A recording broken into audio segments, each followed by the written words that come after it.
Kelanchal times, हर खबर पर हमारी नजर।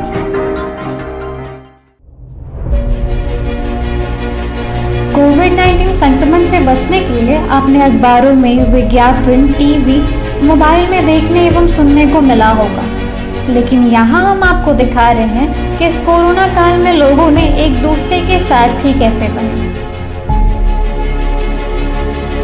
रांची के हिंदपीढ़ी के लोगों ने हार नहीं मानकर कोरोना महामारी से एक लंबी लड़ाई लड़ी।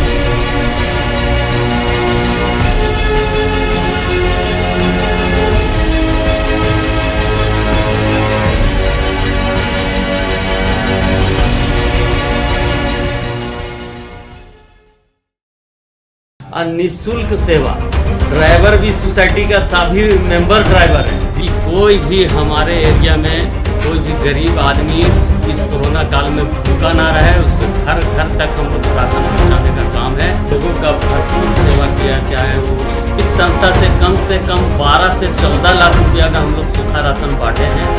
मुझे लगता है पूरे रांची शहर के अंदर सबसे पहला किट बनाने वाला अमन सोसाइटी है। कोई भी गरीब, चाहे हिंदू हो, मुस्लिम हो, सिख, ईसाई हो, अगर मजबूर है, बीमार है, लाचार है, तो उसका मदद करना ही सबसे बड़ा धर्म है। रांची में सबसे पहला संक्रमण का मरीज हिंदपीढ़ी से मिलने के बाद पूरे झारखंड में भय का आतंक मचा था। उस वक्त देश में लॉकडाउन की स्थिति थी। हिंदपीढ़ी को लोगों के बीच भी एक भय का माहौल हो गया था, लेकिन संस्था के लोगों ने हार न मानते हुए रांची के हिंदपीढ़ी के लोगों के लिए मदद के लिए एक बीड़ा उठाया। ऐसे समय में पूर्व वार्ड पार्षद मोहम्मद असलम अमन यूथ सोसाइटी के सदस्यों ने एक दूसरे को तथा जरूरतमंद परिवारों को जबरदस्त तरीके से मदद पहुंचाई। आज हमारे बीच रांची नगर निगम के पूर्व वार्ड पार्षद, वर्तमान में वार्ड पार्षद प्रतिनिधि मोहम्मद असलम जी हैं। इनसे जानेंगे पूरे इस कोरोना काल में अपने वार्ड में यहाँ के क्षेत्र की जनता के लिए इनके द्वारा क्या क्या सराहनीय कार्य। आदाब, जोहार। देखिए, इस कोरोना काल में पूरे विश्व परेशान था और सभी लोगों को स्वास्थ्य और बीमारी जो होता है अपने से खुद से ध्यान रखना चाहिए। उसी तरह से हम लोग भी रांची, झारखंड के राजधानी में हिंदपीढ़ी जो सीलिंग एरिया हो गया था, सील कर दिया गया था इसको। यहाँ पर काफ़ी संक्रमित निकल रहे थे, पॉजिटिव केसेस निकल रहे थे। उस समय बहुत ही कठिनाई का सामना करना पड़ रहा था और हमारे क्षेत्र में हिंदपीढ़ी, पूरे हिंदपीढ़ी वार्ड नहीं, ये 2 वार्ड पड़ेगा, पूरे हिंदपीढ़ी क्षेत्र में जितनी भी संस्था है, जितनी भी सोसाइटी है, सभी लोगों ने मिल कर के इस कोरोना काल में लोगों का भरपूर सेवा किया। चाहे वो आप सैनिटाइजर का मदद हो, चाहे आप साफ सफाई का मदद हो, चाहे वो अन्न का मदद हो, घर घर तक राशन पहुंचाने का कार्य भी हम लोगों ने किया है। चाहे वो सब्जी हो, चावल दाल हो, हर तरह का सामान का मुहैया अमन सोसाइटी, अंसार वेलफेयर सोसाइटी, अल अंसार पंचायत, सभी संस्था ने मिलजुल कर हम लोग एक जगह ये तय किए कि कोई भी हमारे एरिया में कोई भी गरीब आदमी इस कोरोना काल में भूखा ना रहे, उसको घर घर तक हम लोग को राशन पहुंचाने का काम है। और हम लोगों ने बखूबी सारे संस्था मिलकर और 2 वार्ड पार्षद मिलकर इस कार्य को अंजाम दिए। देखिए, उसका तो कोई हिसाब किताब नहीं है। लगभग हम लोग अपने जो संस्था है अमन सोसाइटी, इस संस्था से कम 12 से 14 लाख रुपया का हम लोग सूखा राशन बांटे हैं और बाहर से भी हम लोग को बहुत मदद आता था। ग्रामीण इलाका से मैं शुक्रिया अदा करता हूँ, जितने भी देही क्षेत्र है सभी लोगों ने, जिनसे जो ताल्लुकात बना, सभी लोगों ने अपने अपने घर से जमा राशन, उसके घर में अगर चावल है 10 बोरा या गेहूं है 10 बोरा या सब्जी है किसी तरह का, टेम्पो में लोड करके कांटेक्ट करके हम लोग को जो बॉर्डर एरिया जो सील था पूरे हिंदपीढ़ी बॉर्डर में पहुंचाने का भेज देते थे। वहां से हम लोग उसको रिसीव कर करके और प्लास्टिक में पैक करके, आपको हम वीडियो भी दिखाएंगे। ये हमारा कम्युनिटी हॉल ऊपर में क्या कहते हैं, मतलब एक फैक्ट्री, छोटा फैक्ट्री टाइप का हो गया, मिनी फैक्ट्री बन गया। हाँ, मैन्युफैक्चरिंग कर करके प्लास्टिक में चाहे सब्जी हो या सूखा राशन हो, प्याज, अदरक, लहसुन और आटा, चावल, मतलब किट बना कर सबसे फर्स्ट में मुझे लगता है पूरे रांची शहर के अंदर सबसे पहला किट बनाने वाला अमन की सोसाइटी। जरूरतमंद भूख से पीड़ित परिवारों को खाद्य सामग्री घर घर पहुंचाया। इतना ही नहीं, लोगों के बीच स्वास्थ्य सुविधाएं पहुंचाने के लिए एम्बुलेंस की सुविधा भी मुहैया कराई। उस वक्त हिंद पीढ़ी अखबारों के सुर्खियों में रहा करता था। अमन यूथ सोसाइटी के सदस्यों ने एक चुनौती के रूप में लेते हुए कोरोना संक्रमण महामारी से एक लंबी लड़ाई लड़कर सामाजिक कर्तव्यों का निर्वहन करते हुए एक दूसरे को मदद पहुंचाई। लॉकडाउन की स्थिति में खाद्य सामग्री से लेकर ताजा और पके हुए भोजन की भी व्यवस्था कराई।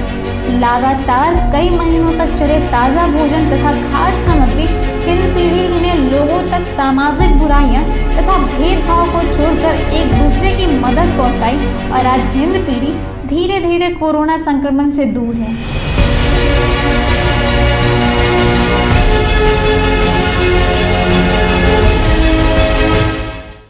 मास्क भी वितरण किए, सैनिटाइजर भी वितरण किया। कितना मास्क होगा लगभग हम लोग 5 से 5 हजार।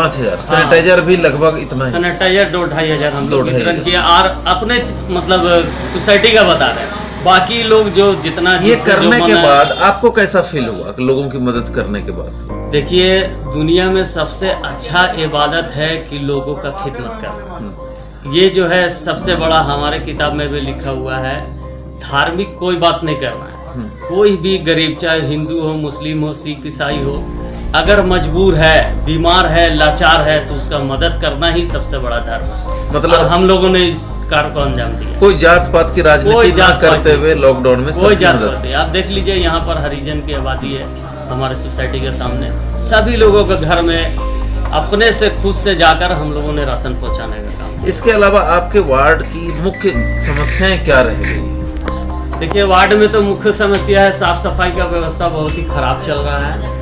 पानी का समस्या है, पानी का समस्या सदियों से चलते आ रहा है। पानी की समस्या में भी हम लोगों ने बहुत प्रयास किया। प्रयास करने के बाद एक जल मीनार का जो है यहाँ पर पास हो चुका है, बल्कि शिलान्यास भी हो चुका है। अब कार्य कब संपन्न होता है उसको अभी तैयार। आपके मेयर कहते हैं, डिप्टी मेयर कहते हैं कि साफ सफाई रांची में सबसे बेहतर है अदर नगर निगम की अपेक्षा। नहीं, उनका कहना जो है साफ सफाई बेहतर है, तो साफ सफाई बेहतर जरूर है, लेकिन पॉश इलाका सलम क्षेत्र में आप देखिएगा 53 वार्ड में लगभग 28 से 30 सलम क्षेत्र है।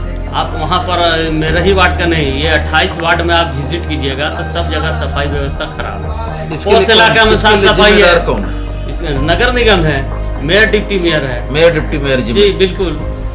आप जो है एक तरफ जो है वार्ड का परिसीमन कर देते हैं, वार्ड का क्षेत्रफल बढ़ा देते हैं, लेकिन संसाधन वही है आपके पास। जो साधन है आपका लेबर वही है, आपका ट्रैक्टर वही है। ये क्षेत्रफल बढ़ा है लेकिन लेबर नहीं बढ़ा है, ट्रैक्टर नहीं बढ़ा है, गाड़ी नहीं बढ़ा है, डोर टू डोर कचरा कलेक्ट नहीं हो पाता है, तो आपको गंदगी का अंबार होगा ही। कोई वार्ड पार्षद ऐसे भी आरोप लगा रहे हैं जो मेयर हैं भाजपा के हैं, अगर कोई दूसरे समर्थित दलों के वार्ड पार्षद हैं तो वहाँ पर कम ध्यान दिया जा रहा है, योजनाएं भी कम आ रही है। क्या इस तरह की बात में देखिए, वहाँ पर तो रांची नगर निगम एक सेल्फ गवर्नमेंट है, वहाँ पर भाजपा जेएमएम इसका कोई बात ही नहीं होना चाहिए। वो मेयर है रांची, पूरे रांची का जनता का मेयर है और उसको बखूबी ईमानदारी से इस कार्य को करना चाहिए। जहाँ रांची नगर निगम, जिस क्षेत्र में रांची नगर निगम पड़ता है, वहाँ जिस तरह का जनता को जो भी सुविधा है उसको उपलब्ध कराना चाहिए।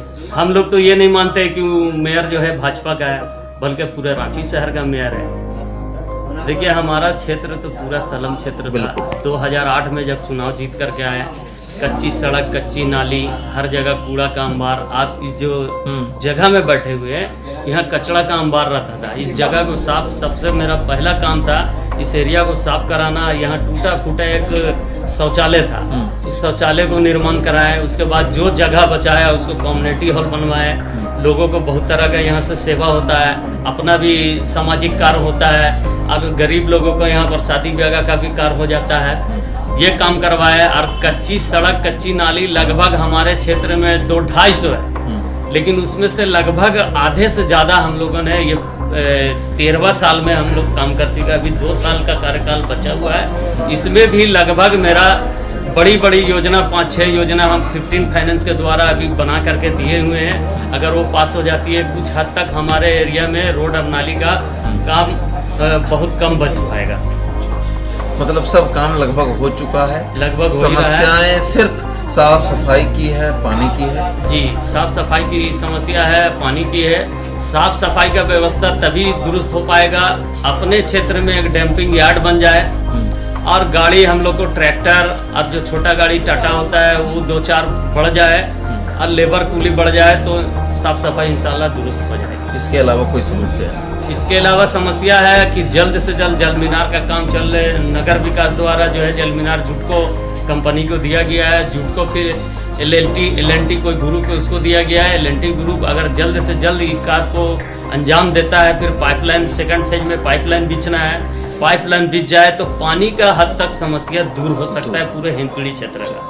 गंभीर है, पानी की समस्या दुरुस्त हो जाए अगर जल मीनार जल्दी से जल्दी बन जाए। इसके अलावा लॉकडाउन में, पूरे लॉकडाउन में अमन वेलफेयर सोसाइटी ने जो कार्य किए हैं हिंदपीढ़ी के लिए वो काफ़ी सराहनीय है। करीब 15 से 20 लाख रुपए के सूखा राशन का वितरण हो या 5000 मास्क का वितरण हो या 2500 से 3000 सैनिटाइजर का वितरण हो, ये अपने आप में एक सराहनीय कार्य है जो कि पूरे राज्य के हैं या पूरे राज्य में हम लोग बिहार भी घूमे हैं। इतने ज़्यादा किसी वार्ड पार्षद और एक सिंगल संस्था के द्वारा इतने कार्य पंचायत स्तर पर, क्योंकि वार्ड एक पंचायत ही है, इस छोटे से स्तर पर नहीं किया गया है। तो अमन वेलफेयर सोसाइटी को सबसे पहले धन्यवाद अपने कार्य करने के लिए। देखिए, अमन सोसाइटी आपके दुआ से बहुत ही मजबूत है सामाजिक कार्य करने के लिए और आपकी दुआ रहेगी तो आगे भी समाज के कार्य करने के लिए हमेशा तक आगे खड़े रहेंगे। इस पूरे कोरोना काल में ये सीलिंग एरिया था, इस क्षेत्र में एक थे एम्बुलेंस केवल अमन सोसाइटी का जो आपका सामने लगा हुआ है और निःशुल्क सेवा। ड्राइवर भी सोसाइटी का सभी मेंबर ड्राइवर है, जिसको फ़ोन कॉल आ जाए तो हम लोगों ने कॉल कर फलाना जगह में बीमार आदमी उसको भेजने का पूरा प्रयास हम लोग करते थे। मृत्यु हो जाए तो उसके लिए देखिए हमारा पर डीप फ्रीजर है पड़ा हुआ है, निःशुल्क सेवा चलता है। डीप फ्रीजर ये भी सोसाइटी के और आपका एम्बुलेंस भी सोसाइटी के। इस बार प्रयास हो रहा है मैयत वैन लेने के लिए, दुआ कीजिए कि मैयत वैन भी आ जाए और ये जो सलम क्षेत्र है गरीबों का कुछ हद तक मदद हो जाए यहाँ से। उम्मीद करेंगे इनकी जो सोच है, इनकी जो इच्छा है जल्द से जल्द पूरा हो और हम लोग भी चाहेंगे हिंदपीढ़ी जो सलम क्षेत्र है यहाँ की जनता की सेवाओं में अमन वेलफेयर सोसाइटी हमेशा तत्पर रहे, क्योंकि तत्पर रहते हैं, आगे भी रहना चाहिए, क्योंकि ऐसी कोई संस्था पूरे रांची में नहीं है जो डोर टू डोर घर घर जाकर लोगों की समस्याएं सुनकर उन्हें निदान करने का काम। हिंदपीढ़ी लोगों का जज्बा काबिल तारीफ है। सांप्रदायिकता भाव को फैलाने वाले उमदाओं दुख को एक संदेश पहुंचाया। इस विषम परिस्थिति में देश एक साथ है। हिंद पीढ़ी के लोगों का जीवन धीरे धीरे पटरी पर लौटने लगी है। लोग रोजगार की ओर भी रुख कर रहे हैं, लेकिन अमन यूथ सोसाइटी का सराहनीय कार्य कभी भी भुलाया नहीं जा सकता है।